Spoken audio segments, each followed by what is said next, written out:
Kaya, Kornan Joe Collard. My name is Joe Collard. Hello, Kaya Nunakit. I am part of the Paperbark Tribal Nation. I am part of the Manich, the Corella Moiety, Tondarak, the Brown Hawk Owl Skin Group, Marley, the Black Swan Totemic Clan Group. This story is about my people, our relationship with the water, and how it evolved over time. Come, look, listen, and learn with us. Alija bekerja. Alija. Kaya Nunakit. Kornan Joy Collard. Alija bekerja. Nija buja ngan muat buja. Ngan deba kamanga nini nija buja kora ngan kot karija nija. Welcome to country.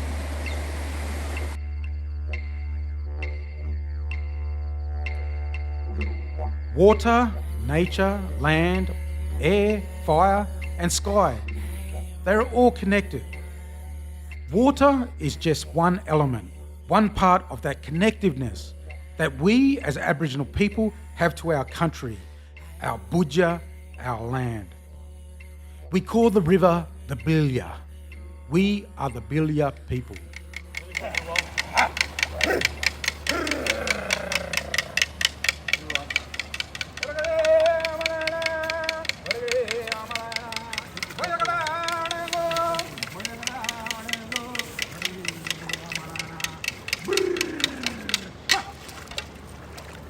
For thousands of years, my people told story.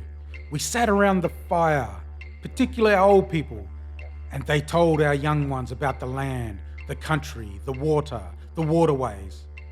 They talked about the midden grounds with big piles of fish shells left from campfires centuries ago.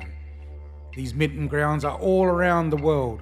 Our people talked about how to understand the nature and understand the patterns and the cycles and the seasons, and how to observe nature and learn and understand how to hunt, how to care for country, how to protect our nama holes, our fish traps, our water sites, our birthing grounds.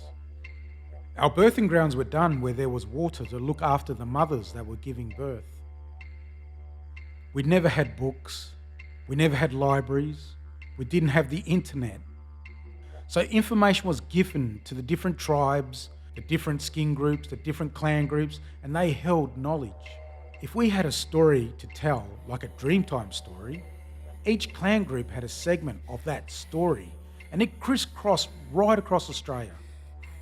It all came together like a jigsaw puzzle, but you had to go from one group to the other to understand the full story.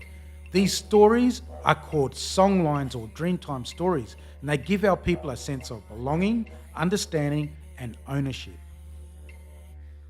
And in those days we were allowed to camp down there overnight, so that'd just be packed with everybody coming, making their camps and building their fires.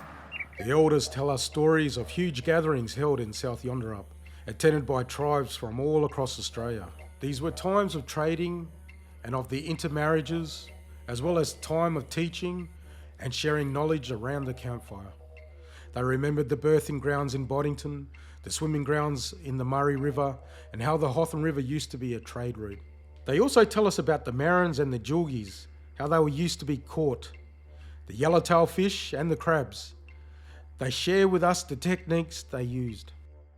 We still use the knowledge passed down by our elders and our ancestors in everything we do. There is so much to be learned by those who come before us. So we're at Salter Point Lagoon at the moment, and you can just imagine here, particularly this time of the year, we're in Djiljid, and Djiljid is around August, September, and as you see this area here, right along the coastal plain here, we have permanent wetlands, seasonal wetlands, and this would have been a great spot, a great location where our people would have used this area to trap fish, and they'd have been catching heaps of fish along here.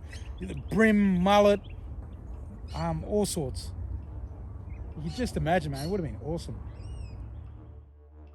This is a great little trick our old people used to stun the fish, poison the fish. And so we're going to get some of this, and we're going to go down the water here, and I'm going to show you, it's like a soap bush, and it starves oxygen, and fish will start coming to the surface. So this is a great little trick our people use to catch fish. And you'll notice they got pods. So these are these little pods, and you just watch when we have a go at it. It's going to be awesome. So let's go down to the river over here and let's see what it does.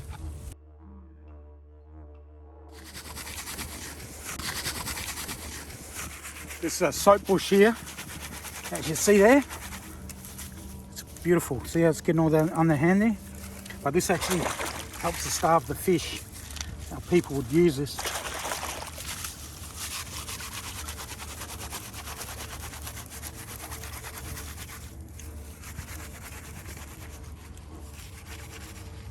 A great little invention, a great little trick, and it's one of the things we do when our people catch the fish that come along this river here.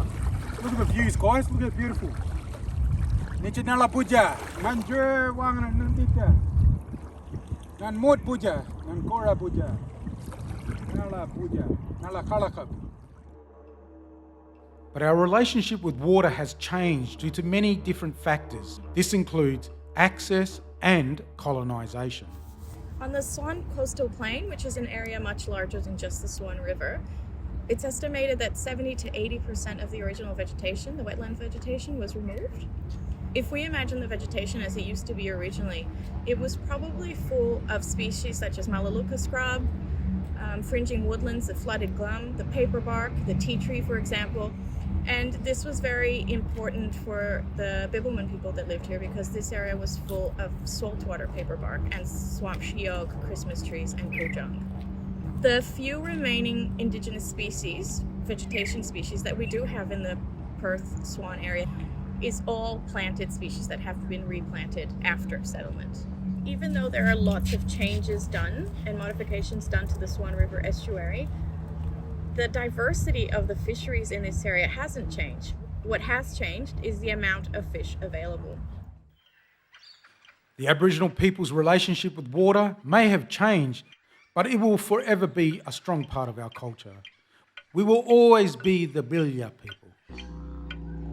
For us as Aboriginal people, our access to our traditional resources has been an issue for a long time. Aboriginal people have some traditional rights, or limited rights, to hunt marron, for an example, but we need more rights for protection of those food sources. Work with organisations like Wreckfish West, we can work together to make this a reality in years to come, building and fostering relationships and understanding. We thank Wreckfish West for acknowledging our place in the waterways, our history and future. And we ask and encourage those fishing the Swan coastal plain and our waterways and rivers to think about the people who may have walked these shorelines before you. Be sustainable, be environmental, be smart.